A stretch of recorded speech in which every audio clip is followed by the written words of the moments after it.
Playoffs में जगह तो बना ली है, लेकिन अगर टॉप 2 फिनिश चाहिए तो आरसीबी को मंगलवार लखनऊ सुपर जायंट्स को हराना है। इस मैच में कप्तान रजत पाटीदार है हमारे फोकस रणनीति पर, जहां हमारे साथ शामिल हैं वसीम जाफर। सर, शुक्रिया आपके वक्त के लिए। कप्तान रहे हैं आरसीबी के लिए, एक सफल सीजन रहा है, प्लेऑफ्स में जगह पक्की है, लेकिन रजत पाटीदार के खुद का फॉर्म, एक शानदार शुरुआत थी सीजन की, लेकिन उसके बाद उनके बल्ले से रन नहीं आए। जी हाँ, आई मीन इतने बड़े सीज़न में होता है कि आपका फ़ॉर्म थोड़ा-सा ऊपर-नीचे होता है।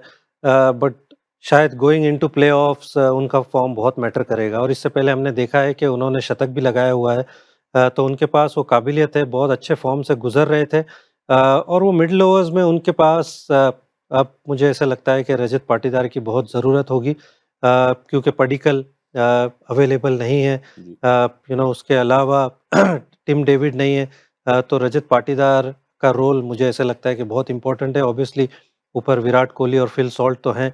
तो आपके पास वो मिडल ओवर्स में ख़ास करके रजत पाटीदार जो काबिलियत रखते हैं स्पिन के अगेंस्ट बड़े शॉट लगाने की, तो वो चीज़ की ज़रूरत पड़ेगी आपको प्लेऑफ्स के अंदर और ख़ास करके इस मैच के अंदर, जब आप वो नंबर 1-2 की पोज़ीशन के लिए लड़ रहे हैं।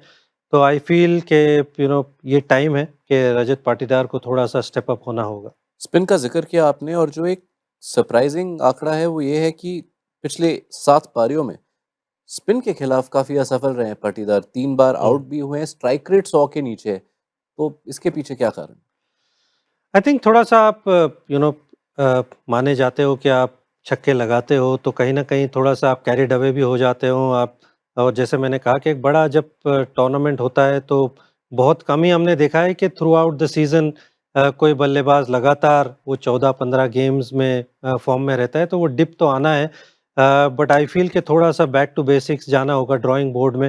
आईपीएल से पहले बहुत कमाल की क्रिकेट खेल के आ रहे थे, जब वो मुश्ताक अली में जिस तरह से उन्होंने एमपी के सामने रन बनाए थे, एमपी के लिए रन बनाए थे।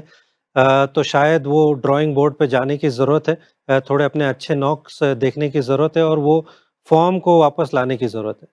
और जो अहमियत है उनके फॉर्म की, वो और क्लियर हो जाता है जब आप देखते हैं कि आरसीबी के आप बैटिंग क्रम को देखें। Openers among the best, finishers among the best, लेकिन जो मिडिल ऑर्डर है नंबर 3 से 5, हुँ। उनका औसत भी सबसे कम है, उनका स्ट्राइक रेट भी सबसे कम है। जी हाँ, क्योंकि पाटीदार की तरफ से रन नहीं आए, जितेश की तरफ से भी उतने रन नहीं आए। जी। नंबर 3 पे पडिक्कल अब इंजर्ड है, मयंक को मौका दिया है। अब जब टिम डेविड नहीं है, तो किसकी तरफ वो जाते हैं? क्या वापस से लियाम लिविंगस्टन की तरफ जाते हैं या फिर टिम साइफर्ट की तरफ जाते हैं? तो थोड़े से क्वेश्चन मार्क है। जॉश हेज़लवुड की भी हमने बात की थी कि वो अवेलेबल नहीं थे, तो थोड़े से इश्यूज़ रहे हैं। वो चाहेगी आरसीबी कि वो उसको सॉल्व करे। और इस गेम में क्योंकि हम स्पिन की बात कर रहे हैं, तो दिग्वेश राठी जी। अवेलेबल नहीं थे लास्ट में, वो शायद वापस आ जाएँगे। रवि बिश्नोई को उन्होंने खिलाया नहीं, तो कितना स्पिन खेलने को मिलेगा? ये भी एक थोड़ा-सा क्वेश्चन मार्क है। तो ऑल इन ऑल आरसीबी के लिए तो ऑल टू प्ले फॉर है।